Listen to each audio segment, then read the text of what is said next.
Road to the Capitol, Sunday at 6 Eastern on our companion network, C-SPAN.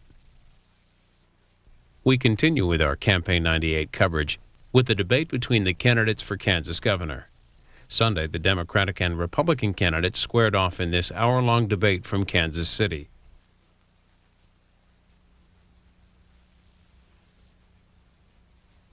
Good evening. I'm Tracy Townsend, and we'd like to welcome you to this special live debate.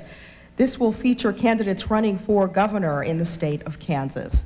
In alphabetical order, they are incumbent Bill Graves, representing the Republican Party; from the Reform Party, Darrell King; representing the Taxpayer Party, Curt Poovey; and Democrat Tom Sawyer. Joining me on the panel this evening to question the candidates, Steve Kraske, the political reporter from the Kansas City Star, and Becky Kaiser from radio stations KJLS, KKQY, KFIX in Hays, Kansas. You will also hear questions this evening that were submitted to KCPT's special website from voters across the state. This broadcast is a co-production of KCPT and Johnson County Community College and is being distributed to public television and radio stations throughout Kansas as a cooperative project of the Kansas Public Broadcasting Council member stations.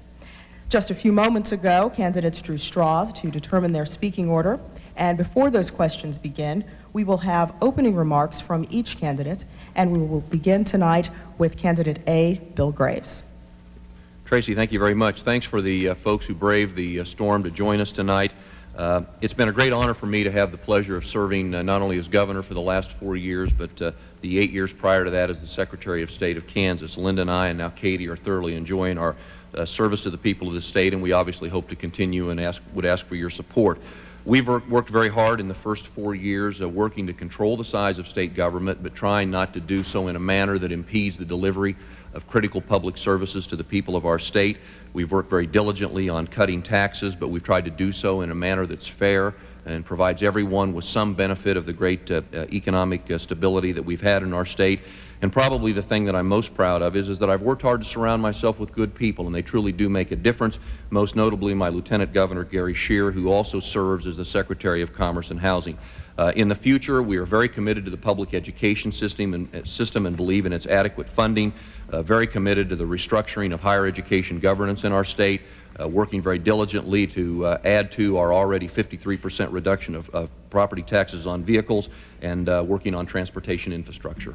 Thank you, Mr. Graves. And now we will hear from Curt Poovey. Well, thank you for, for providing this forum so that we can debate and let the public know the views that the different candidates for governor have. Many times it's left just to the two parties to debate, and in reality, on most of the issues, Governor Bill Graves and Tom Sawyer are very much along the same lines in their views and beliefs.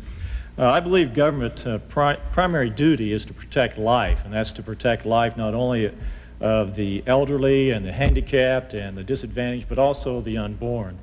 If we look at the U.S. Constitution, the Fifth Amendment, it states no person shall be deprived of life, liberty, or property without due process of law. The Kansas Constitution states under the Kansas Bill of Rights, all men are possessed of equal and inalienable natural rights, among which are life and liberty. Both the U.S. Constitution and the Kansas Constitution proclaim the right to life to everyone, not just to the privileged few. And so that's definitely one thing that is very important to our party and to me as a candidate, and the primary responsibility of government. I also believe that we need to reform the public schools. There's a lot of people looking towards Goals 2000 and all those school to work things. I think we need to go back to local school boards. Thank you, Mr. Poovey. We'll now hear from candidate C, Darrell King. Thank you very much for inviting me to your forum. I appreciate everybody coming out tonight. Every election year, Democrats and Republican politicians promise lower taxes, smaller government, and more freedom for all Americans. After they're elected, it's the opposite. More taxes, bigger government, and more laws to restrict our freedom. Ask yourself, do I have more freedom and do I pay less taxes than I did 5 years ago? Right now, today, in Kansas, there's 5 major ongoing crises. A crisis in agriculture, low bankrupt prices for farm goods, a crisis in education, a lack of learning and discipline, a crisis in transportation. We're piling grain on the ground like a third world country, a crisis in taxes. Property valuations are rising faster than mill levies are being lowered. A crisis in leadership. Governor Graves has abdicated his role as leader and turned his responsibilities over to commissions.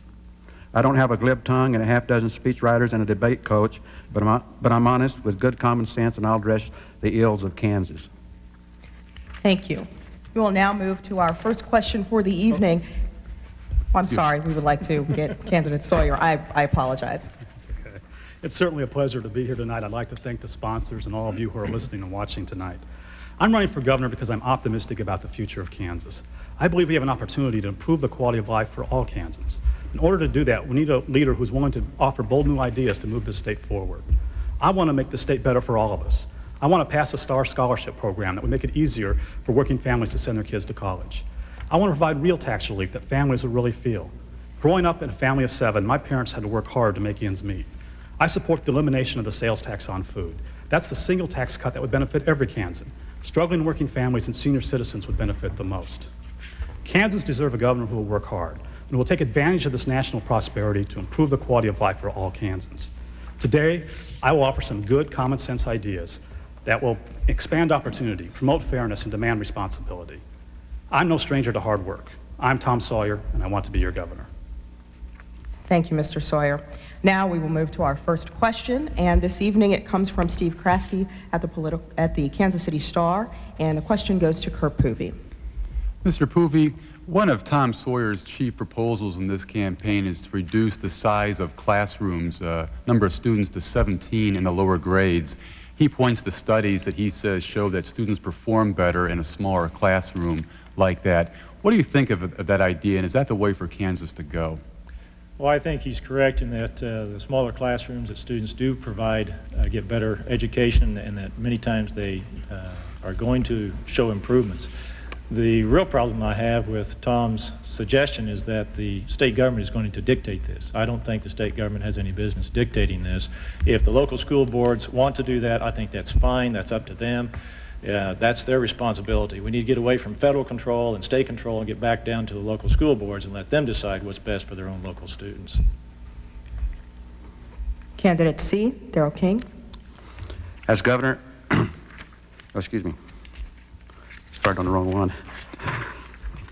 As governor, I will call in all responsible people for preparing our children with the basic skills necessary for life and give them 6 months to address the cause of why our children's math, science, and English scores continue to plummet.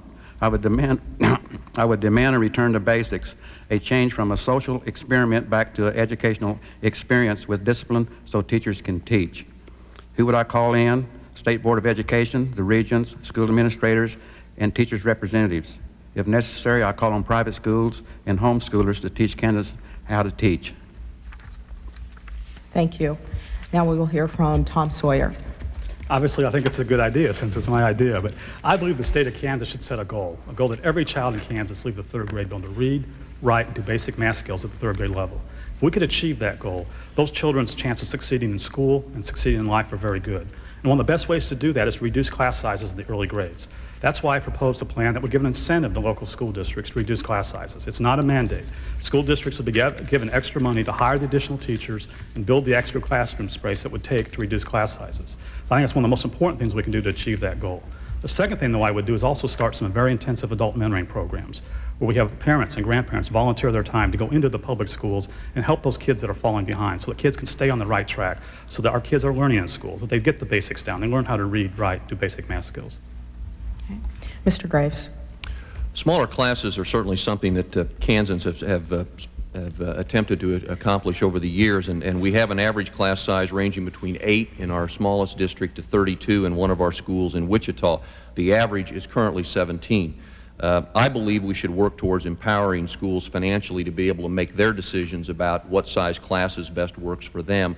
I don't believe the state should require them to do that. I think it is important to remember that along with the mandate from the state that there be smaller classroom sizes, in effect implies that you must also find additional class space, which is also a financial burden for many, many districts. I think also one thing we have to be cautious of is remembering that many districts have already figured out how to effectively have smaller classroom sizes, and in some ways to now reward those who have chosen not to, for whatever reason, at the expense of those who have figured out how to get it done, to me seems somewhat unfair, and I must say from my experience with the legislature is not likely to be something that those who already have a classroom size at 17 or lower are going to very willingly go along with.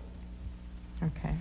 We will allow a little 2-minute time here for any rebuttal from candidates. Yes, I'd like to point out that my proposal that we introduced last session was an incentive for school districts. It provided extra money for those districts that reduced class sizes, but it also provided extra money for those who have already done it. So we're not penalizing districts that have already reduced class sizes. We're awarding those districts who have already reduced class sizes and encouraging those who haven't already, because I believe reducing class sizes is one of the best things we can do to improve education in kindergarten, first, second, and third grade. I believe that the best thing that you can do to help education is to give the teachers control of their classroom and get the backing of their administration and give local control back to those people, the school boards, and let them decide what class sizes they want for their children, not have dictates like Goals 2000 and School to Work come down from the federal government and then being dictated from the state government. We need to get back to the local control. Then they can decide if 17 is the magic number or maybe 8 is the magic number. And I would only comment that we have worked very diligently the last 4 years to try to enhance base budget per pupil, at-risk weighting factors, correlation weighting factors, money for special ed, to empower districts financially to make these kinds of decisions, and I would continue to attempt to do that in the next 4 years. I believe we should have smaller, less children in classrooms. I also think there's a lot of courses or subjects that kids are allowed to take to help them slide through school, and it doesn't really contribute to their livelihood or the way they're going to live their life. I think if we eliminate those courses, that would free up teachers and classroom space and money to have smaller classes. We will now move to our next question, which comes from Hayes reporter Becky Kaiser, and we will have candidate Darrell King answer first. Mr. King, I'd like to start this evening by talking about rural transportation needs, especially in western Kansas where the spaces are wide open.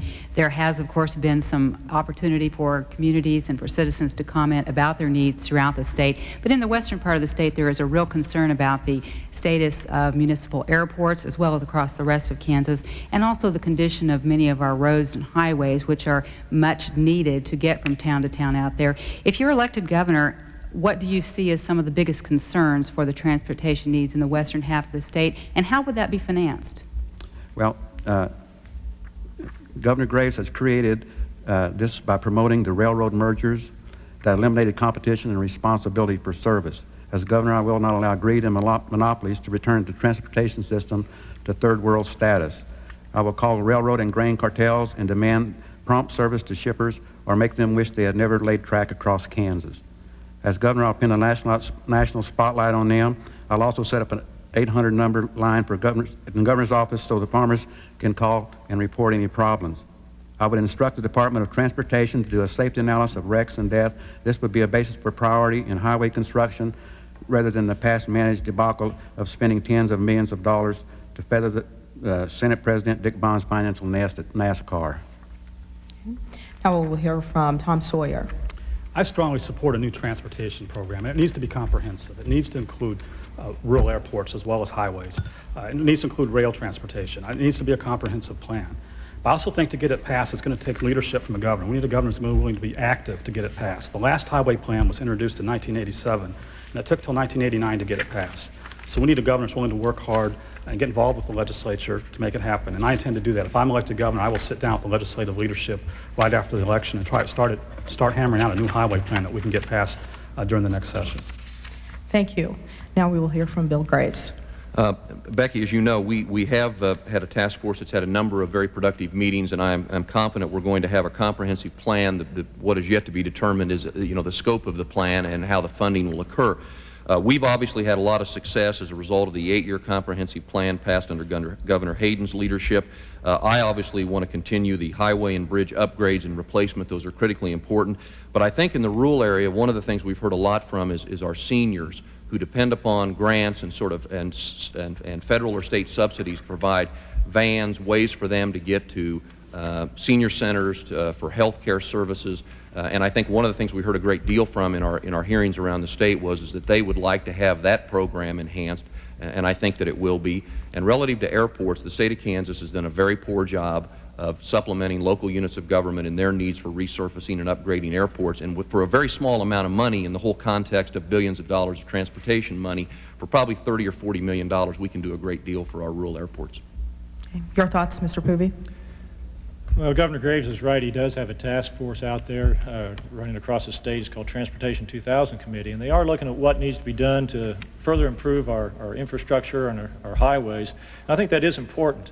One thing out there that is being buried apparently is the fact that along with that plan is the plan to increase taxes to fund that. And I might point out that we're spending $900 million a year right now to improve our highways, and that's going to continue to be funded. And we also, through a large pork barrel project that was put through the federal government on a highway plan, virtually everybody, everywhere, in every state got lots of money. Kansas is going to get $1.8 billion over the next 6 years for highway construction. That comes up to be $305 million every year in addition over that $900 million. I think we can improve more of what we've got right now, or we could actually stay at the same level of $900 million, and we could actually cut taxes to the Kansans by $300 million.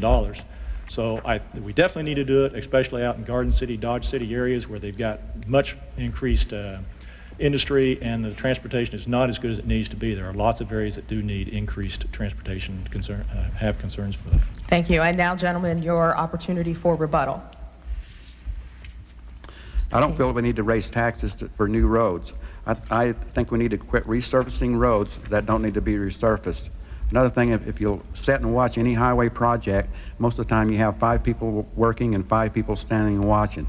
We need to stop that by finding companies that don't get their road projects done on time and rewarding companies that do finish on time. I would also make it a top priority to spend any savings to repair or fix Kansas' most dangerous roads.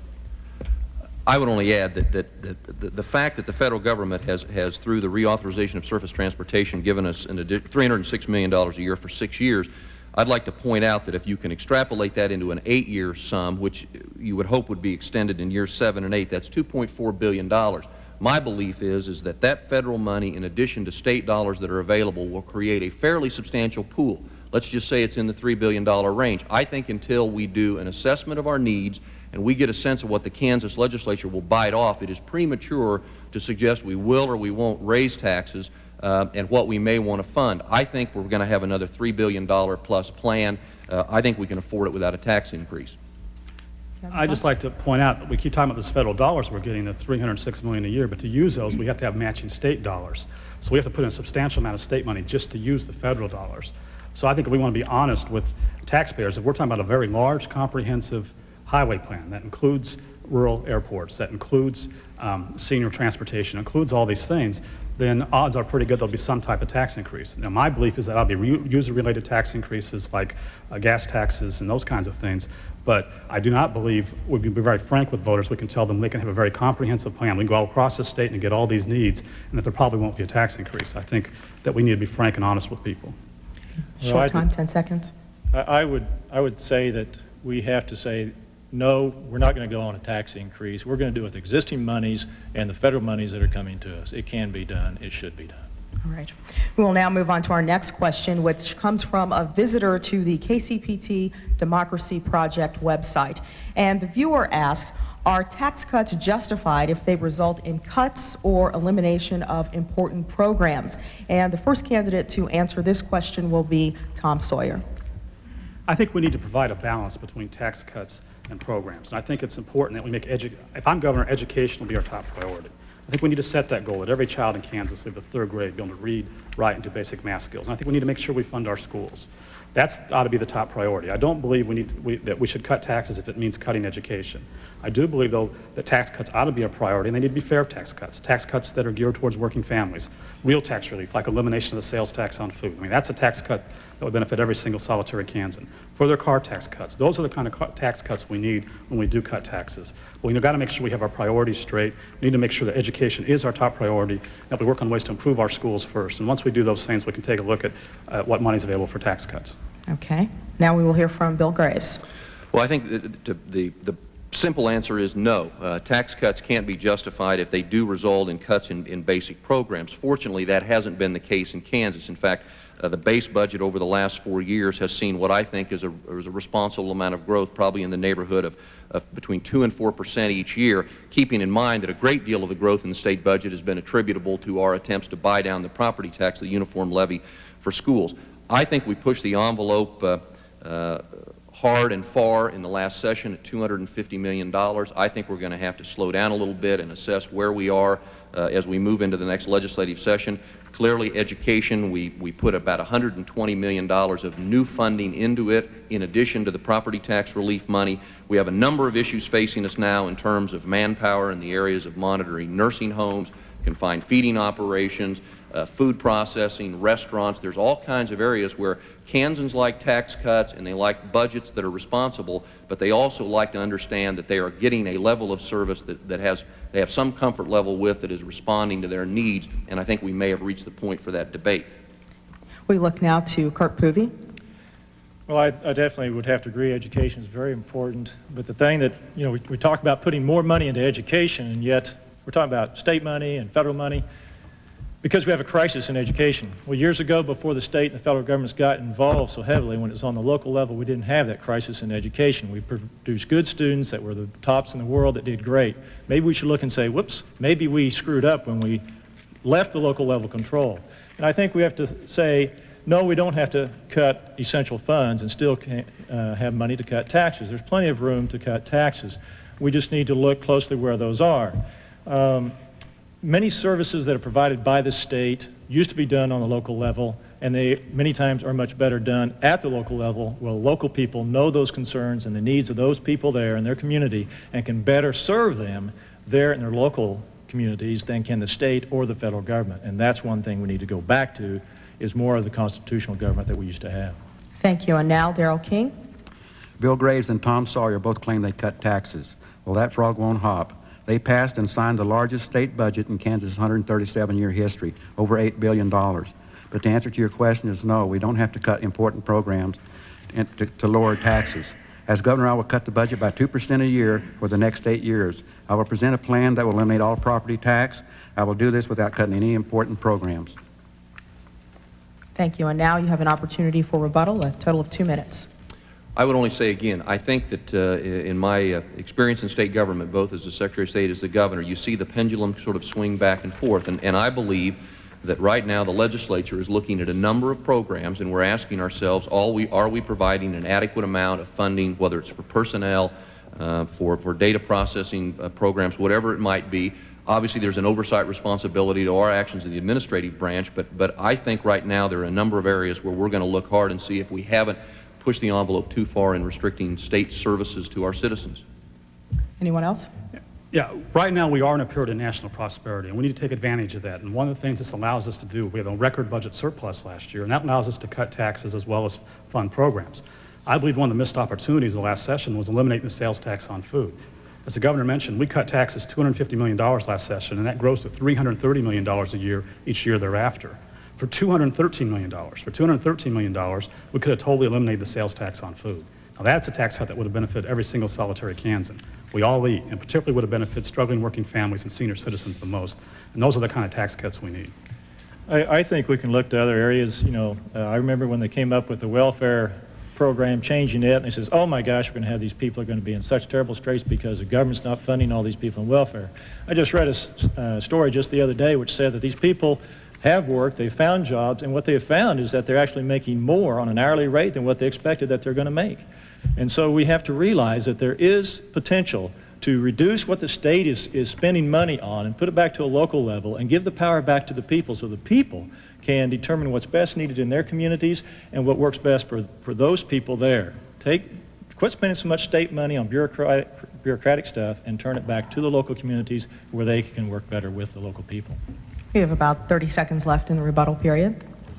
My only comment would be that every year when I've brought in a budget, the conservative Kansas legislature has managed to spend more than I have proposed by year end. And it's one thing to talk about it, it's another thing when you get in the legislative process to get people to agree to actually cut a budget or to not provide for some growth into what people believe are fundamental basic government services. That's because they're all trying to get reelected. Thank you. We'll now move on to our next question, which comes from Steve Kraske and goes first to Bill Graves. Governor, as you know, the biggest criticism that's been lodged against you during the primary and also during the general election campaign is the sense that you've been a status quo type of governor, few new initiatives, few daring proposals. Take a whack at that. Why is that not a fair criticism of your first term? Well, I think, Steve, you know, have we not done a spectacular Grand Slam kind of program? I don't know, maybe not, but I happen to think after 3 years in the previous administration of no enhancement in base budget per pupil, the kind of support you've seen for public education is pretty solid record that I'm proud of. We've cut taxes every year for 4 years. That's never happened in the history of this state. And as you know, it sort of has a multiplier effect over multiple years, but it's billions of dollars in terms of what Kansans don't pay to state government. Some of the smaller things, $170 million to repair classrooms at our Regents universities and make them accessible in terms of ADA, safe in terms of fire. I mean, that's critically important to higher education. We've been neglecting our park system for 30 years. For the first time, we got $10 million to go in and rebuild the infrastructure of our state parks. The fact that I was the first governor maybe in history that actually used a lieutenant governor, first Sheila Fromm as Secretary of Administration and now Gary Scheer as Secretary of Commerce and Housing. The record may not have that kind of you know, one-time, you know, magnificent kind of effect, but it's been very solid, very stable government, and I think Kansans have responded to it. And now we will hear from Kurt Poovey. Well, I think Bill has done a good job in managing the government. I said 4 years ago when I ran in a Republican primary against him that he would make a good manager. I think the referral that was alluded to was the fact that the bill doesn't claim to have a lot of the vision for Kansas as where we should go, and that's one thing that I feel that I have that I can offer, is I have a vision as to where I feel that Kansas needs to be headed. I feel that economically we may be headed in a good direction, even though I think fundamentally there's a lot of weakness in that economy and also in the world economy, which is coming to bear upon us very quickly. What I think we need to look at is, if you look at our social structure, our moral structure, we are on the verge of collapse in the United States and also in Kansas, and we need to work to lead in the direction to rebuild that and build it back up, and the economy will follow on its own, because if the economy is good and your son or daughter gets murdered, what good is the economy? Let's go with getting us back on track the way we need to be going, and the economy will follow along irregardless either way. All right, thank you. Mr. King. About the only thing I have to say is Bill says he's cut taxes for the last 4 years, and that may be true, but nevertheless, the property values keep going up, so it has a reverse effect. I had a friend call me the other night that said his property had increased, property value has increased 100% from last year, so he's paying a lot more taxes. Okay, and now the fourth candidate, Tom Sawyer. Yeah, if you look at what's happened in the last 4 years, the agenda's been legislatively driven. You know, Governor mentions the tax cuts. It was the legislature that drove those tax cuts. I think the problem with Bill Graves, and the only criticism I really had of him over the last 4 years, is the fact that he has been a standstill governor. He hasn't gotten involved enough. He hasn't offered bold new ideas. And we're in a period of national prosperity right now. This is our opportunity to improve the quality of life for all Kansans. You can't improve things when you're in a recession. In a recession, you're just trying to keep your head above water. This is our opportunity to make things better. And we need a governor who will be a leader, who has some vision that will move the state forward. They'll be willing to improve education by setting a goal that every child in Kansas leave the 3rd grade, be able to read, write, and do basic math skills. Governor will be willing to use our lottery dollars for college scholarships to make it easier for Kansans to send their kids to college. A governor who will be willing to provide real tax relief, like elimination of the sales tax on food. A governor who will be willing to pay our debts off now in the good times, so when the bad times do come, we don't have to raise taxes or cut programs. We need a governor with some vision, and that's why I think the governor has been criticized for being a standstill governor, because he hasn't had that vision. And now 2 minutes time for rebuttal.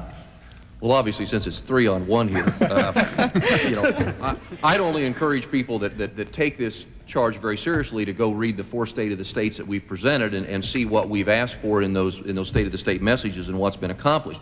And I would say to Darrell, let's keep in mind property taxes, the #1 consumer of property taxes is county government, the #2 consumer of property taxes is city government, the #3 consumer of property taxes is local school districts making capital improvement investments or whatever. The state of Kansas, by virtue of eliminating from 25 to 35 to 20 mills, we are one of the smaller consumers of property tax dollars. I agree, we need to do something about property taxes, but the issue is not one where we're the biggest, the state is the burden. The people that are depending upon property taxes are local units, and that's because we've historically forced them into that box. I agree, there needs to be something done. The legislature is going to have to unshackle their hands and give them some other options as opposed to only one option, which is property tax.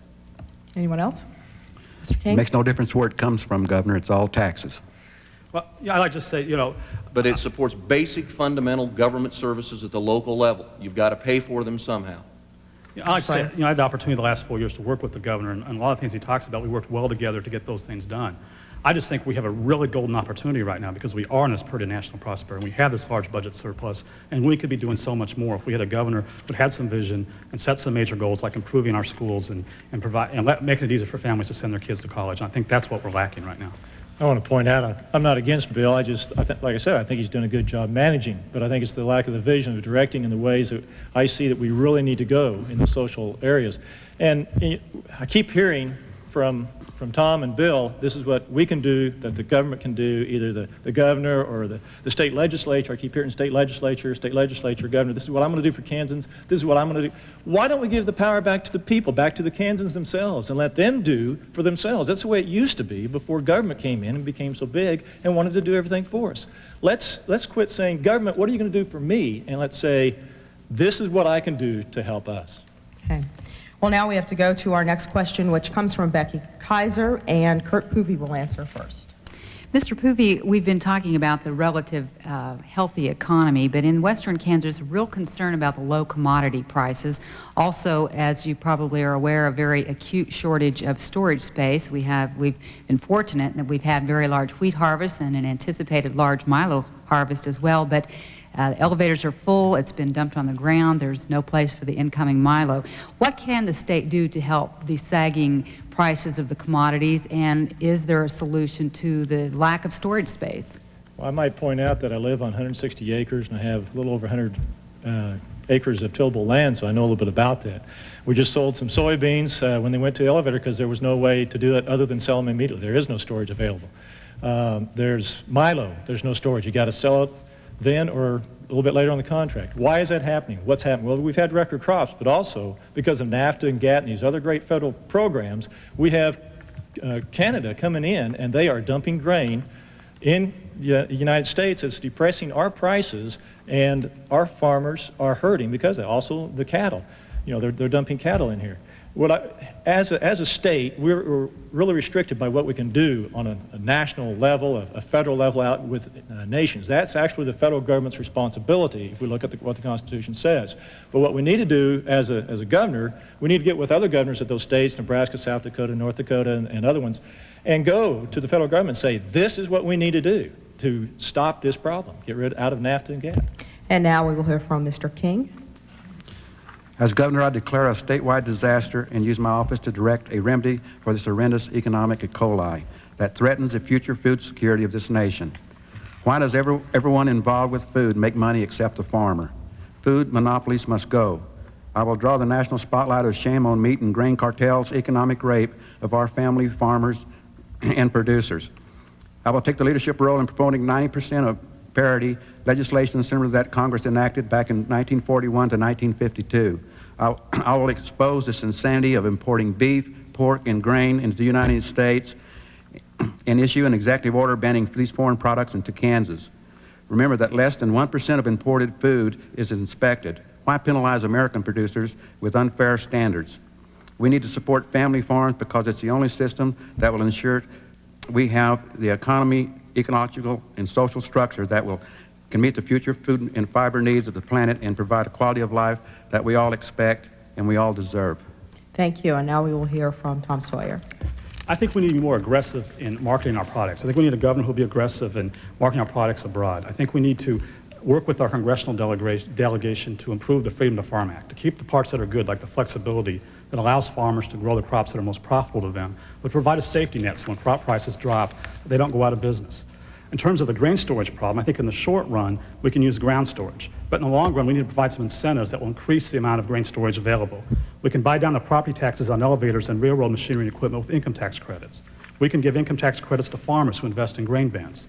We can give railroads and elevator operators who upgrade their equipment a sales tax break on their labor. So those are some of the things we can do in the long run to keep this problem from happening in the future. Okay, Mr. Graves? Becky, obviously our dilemma is that we have farmers who are just the best in the world at what they do, and they are outproducing our ability to consume as a domestic market, and certainly outproducing what is being demanded in the foreign markets. Obviously, much of the problem lies with, or much of the challenge lies with the federal government figuring out how to help us open up those foreign markets and market those goods. I think one area that I'd like to encourage the federal government to look at is enhancements to our CRP program. I think it would be good for Kansas farmers for two reasons. One, because it's environmentally sound. It idles acres and allows them to be used for wildlife habitat, and as you probably know, we've seen some great economic development in western Kansas as a result of people who love to come and pay substantial dollars to hunt our pheasant and quail and be part of the hunting experience in Kansas. But it's also good because then it has some impact on production in terms of idling those acres. Is it the whole solution? No, but I'd love to see CRP enhanced. I concur with Tom. We obviously need some kind of incentives in terms of tax credits, something so that we will update our infrastructure. We've got 50s infrastructure trying to store the grain that's being produced today, and we just can't do it. And now we'll open the floor for rebuttal. Well, I do agree with Tom when he said that we need to develop new markets for our grain. I think that we definitely need to do that. There's been trade trips that have been taken before to countries and to develop those markets. I think that's a good idea. It's something the governor can do, or a task force that he sets up. I disagree with the safety net idea, and I disagree with both Governor Graves and Tom's solution of the government giving tax credits and incentives. This is a business, for crying out loud. I run a business myself. Nobody gives me a safety net. Nobody gives me a guarantee. Farmers need to start learning, and that's what the Freedom to Farm Act is about, how to live free of the federal government instead of being tied directly to them. If we will say, okay, I'm going to wean myself from the federal government, I don't have to have all this support from them, all these things that they're giving me this money, and I can farm the way I want to. Maybe they have to go work at another job to support it. That's what my dad did years ago when I was growing up. He had to go work for the state highway department so he could do the farming also, because he couldn't make the money on it.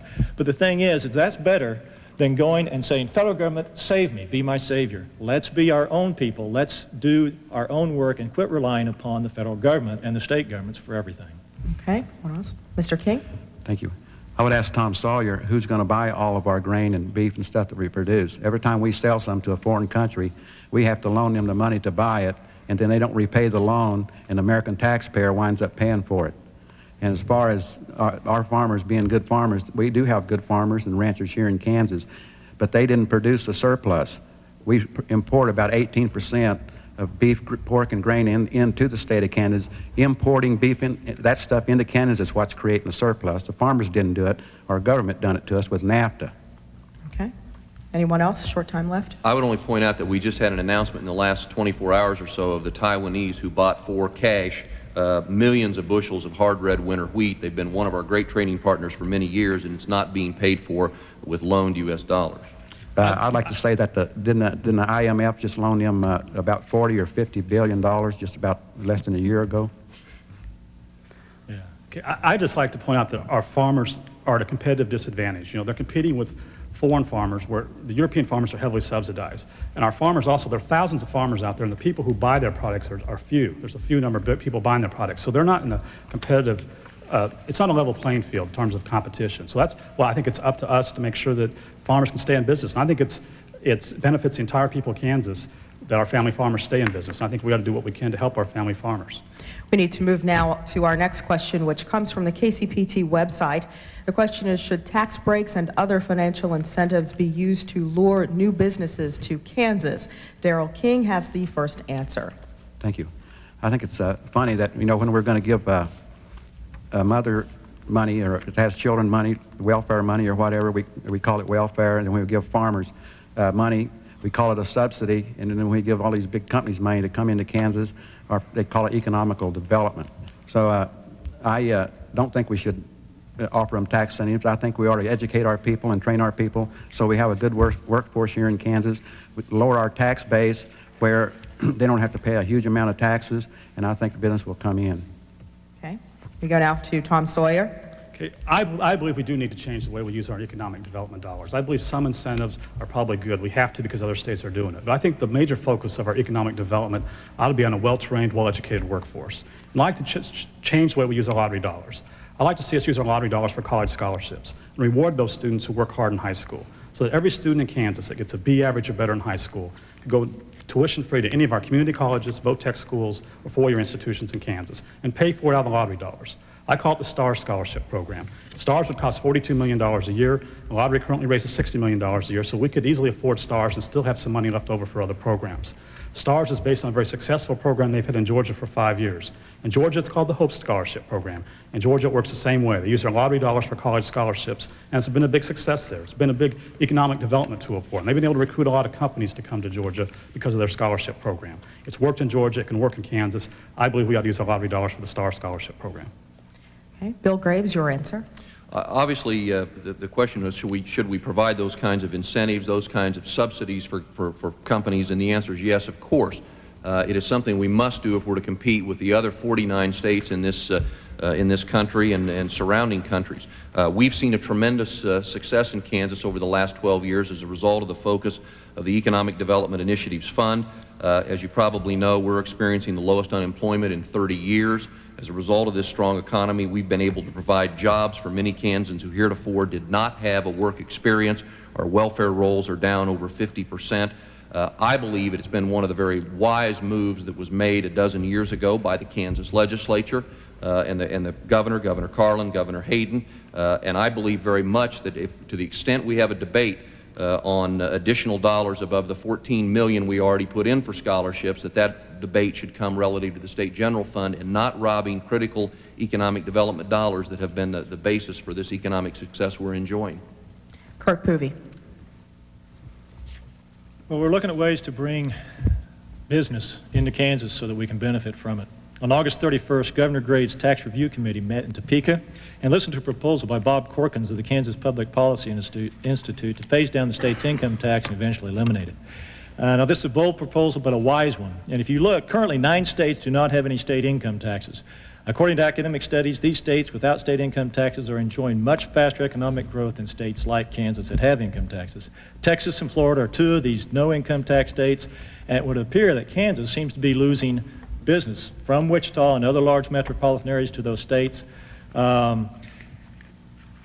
If we want to bring business to the state, what we need to do is have low taxes, because that's what they want, and we also need to be able to bring them to an environment where they can have a good moral structure. They look for that also. You know, I heard years ago when we were getting the lottery and gambling and liquor by the drink, we got to have this for business, and yet business did not go based upon those things. Business goes based upon what type of services the local community provides. And now an opportunity for rebuttal. Well, I would just only mention that I've heard 3 proposals. Darrell basically advocates we pretty much get rid of property taxes, Kirk that we get rid of income taxes, and Tom that we do $250 million worth of sales tax. At some point, again, if we're going to go back to the original question, or one of the original questions about essential government services, there has to be a way to pay for them. Kansas has always worked hard to kind of create the 3-legged stool in terms of revenues. We've tried to have a balance between property tax, sales tax, and income tax. And we tried to acknowledge the concerns about the property tax with the uniform levy reduction. We still have to figure out how to do the assessed valuation creep that irritates so many people. We've done some income tax reductions in this past tax package. I think targeting sales tax relief and food, like we've done with the rebate program, makes the most sense. Okay. Anyone else? Well, I'd like to say that we are in a period of national prosperity right now, and one reason the state has done well is because of the national economy is doing well. You know, rising tide raises all boats. But if you look at our economic growth compared to our neighbors, if you look at our region, we're in the 10-state north central region, we are dead last in economic growth. I believe we need to refocus our economic development efforts and focus them on a better educated workforce. You know, I'm going to give you an example of one company, New Tech, a company out of Topeka, Kansas. It was a homegrown company. And they ended up moving to Houston, Texas, because they could not get enough skilled workers in Kansas. And when they left, they gave a very scathing report of our economic development efforts, saying we need to focus some more on getting skilled workers. And that's what the STAR Scholarship Program would do. Okay. But I think we also need to look at the fact that lower taxes are going to bring those businesses in. You have the lower taxes, you have a bigger economic base with more jobs, that's more money, and more products that are being purchased in the economy. If you go to the people that look at what the impact of a business coming in or tourist dollars or whatever, they talk about how many times that money is spent over and over to bring in more money into that economy that benefits the local economy and the state economy. And I think that we can cut income taxes. I think we can get rid of the income taxes. And we can also bring business into the state and benefit the state. One more question now from our website. Do you support the proposed voucher system, and what impact do you think it would have on the public school system? Tom Sawyer, you will have the first answer. Okay. No, I don't. I think we need to concentrate on ways to improve our public schools first. And I believe we should set the goal that every child in Kansas leave the third grade able to read, write, and do basic math skills by the third grade level. And to help achieve that goal, we need to do a couple things. First of all, we need to reduce class sizes in the early grades so that we give incentives to school districts to reduce class sizes so that no child in Kansas in kindergarten, first, second, or third grade would be in a classroom larger than 17 kids. Second thing I do is start a very intensive adult mentoring program where we get adult volunteers to come into the schools and work with those kids that are falling behind. So we need to make our public schools better. My fear is with the voucher system is that it would take too many dollars away from the public schools. I mean, just to pay for all the kids that are already in private schools, if we had vouchers, would cost $250 million a year. Right now, we have to work on making our public schools better, make them the best possible we can before we look at draining any money away from the public school system. Okay. We go now to Bill Graves for answer to this question. No, I don't support vouchers. I think that Kansas should, though, however, be more flexible in charter school, in the area of charter schools. We have not done aggressively enough pursued charter schools. I believe that investing early on in early childhood development is critically important in setting the stage for our children when they enter the public education system. That's why we've done a lot in the area of early Head Start, parents as teachers. Quite frankly, the report lately on Kansas progress in our education system is very encouraging in terms of what's happening across the country. Some of the Kansas test scores have been up. We have a large number of students proportionally relative to other states who are actually taking some of the national test, and they continue to score well and show improvement in those areas.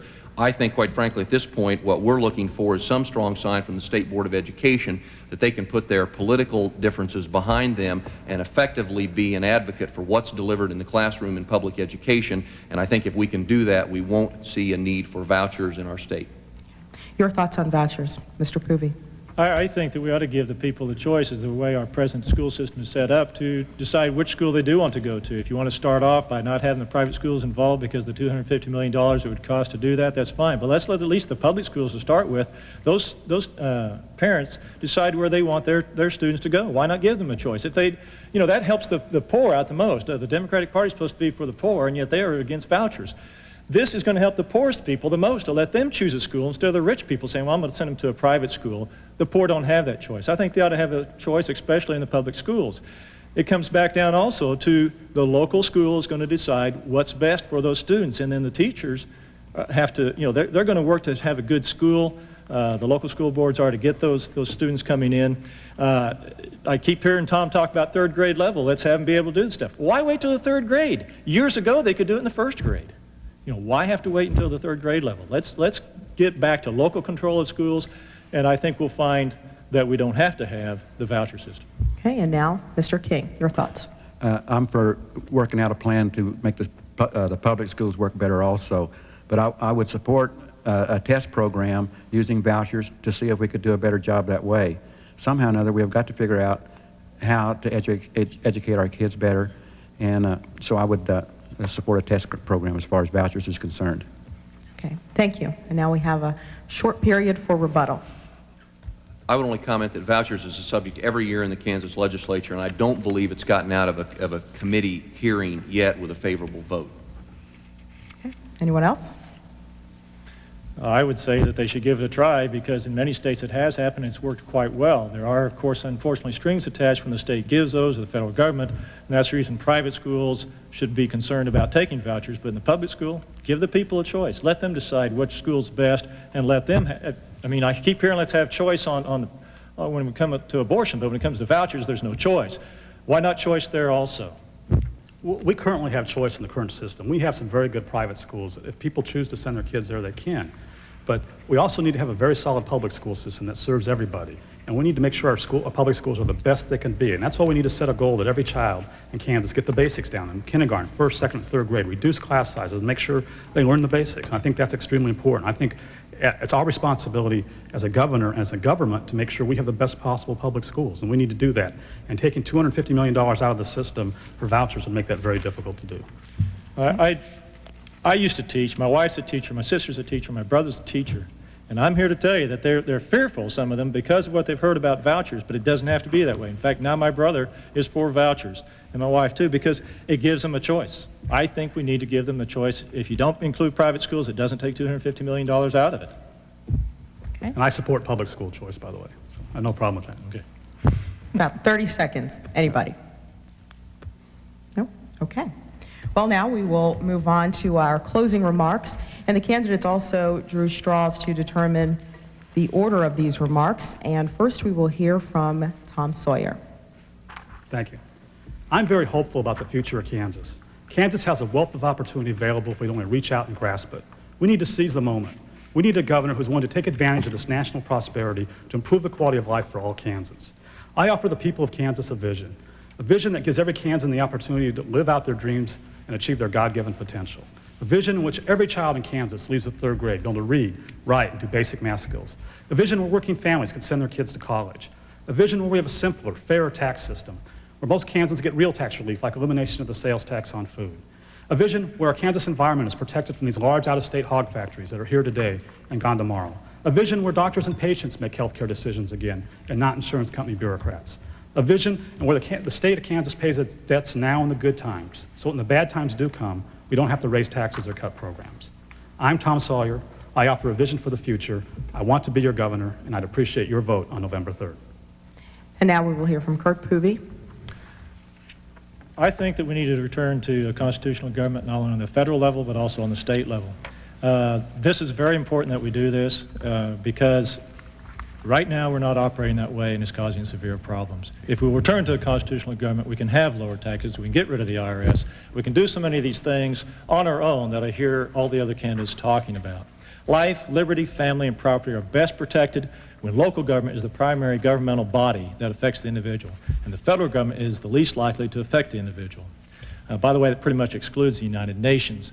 The one thing I want to point out is that don't let the pundits decide who you vote for. Don't let the media, don't let the party say, oh, Bill Graves, Tom Sawyer, the only possible ones that have a chance of winning. Vote your conscience. You decide who's best candidate that you want, that will support what you want, and you vote for them. You're upset because the conservative candidates didn't vote the way you wanted them to because they said, this is the best we can do. Now they're saying the best you can do is Bill Graves or Tom Sawyer. I say you've got a choice. You've got Kirk Poovey on the Taxpayers Party. You can vote for me, and I will follow the Constitution. I'll follow our principles because we go on principles, not politics. That's what we're about. We have 7 non-negotiable principles. We will stand by those. Life is one of those. Total protection of life. That's a primary responsibility of the government. Thank you. And now we will hear from Bill Graves. Tracy, Steve, Becky, thank you very much. Since I became governor, there's a new factor that drives my vision, my goals and objectives as governor. Linda and I refer to it as the Katie factor. We have a much different perspective now that we have a 3-year-old child in our life.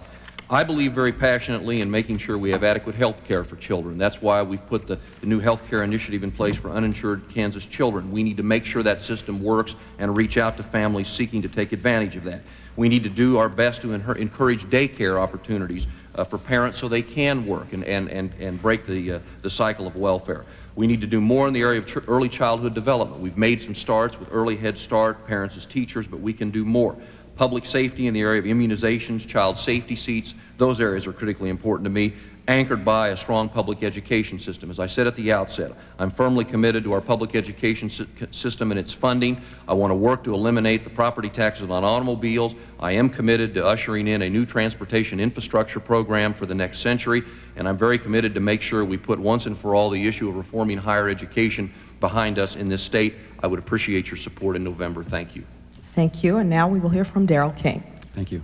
I'd like to thank everybody again also for being here tonight. The last 4 years of state and national politics has clearly indicated that Democrats and Republicans are incapable of solving urgent economic, environmental, and educational needs of Kansas and its nation. I would ask Tom Sawyer and Bill Graves, who have been in politics many, many years, where your vision has been all these years. We need a third force to provide a catalyst of leadership, integrity, and courage to provide a positive change so desperately needed by all Kansans and all Americans. The Reform Party offers citizens that opportunity. One thing I would ask you to consider, if you want true reform, you have to cast a reform vote. We can't keep voting for Republicans and Democrats and expect to get reform. I will ask you again, do you have more freedom and pay less taxes than you did 5 years ago? If your answer is no, then I ask you to cast your vote for reform and help build the Reform Party to the third force I referred to earlier. I'd appreciate your vote in November. Thank you. And on behalf of everyone involved in our debate this evening, I would like to extend thanks, first of all, to the candidates for your participation tonight: Republican candidate Bill Graves, Reform Party candidate Darrell King, Taxpayer Party candidate Curt Poovey, and Democratic candidate Tom Sawyer. And my thanks to the journalists who joined me this evening on the panel: Steve Kraske from the Kansas City Star, and Becky Kaiser from KJLS, KKQY, and KFIX in Hayes on your FM dial. And most of all, thank you to you for watching. I'm Tracy Townsend, and we hope you have a wonderful evening. Coming up in a few minutes, this weekend's Missouri U.S. Senate candidates debate. But first, political analyst Stuart Rothenberg takes a look at the race for governor in Texas. The gubernatorial race features George Bush seeking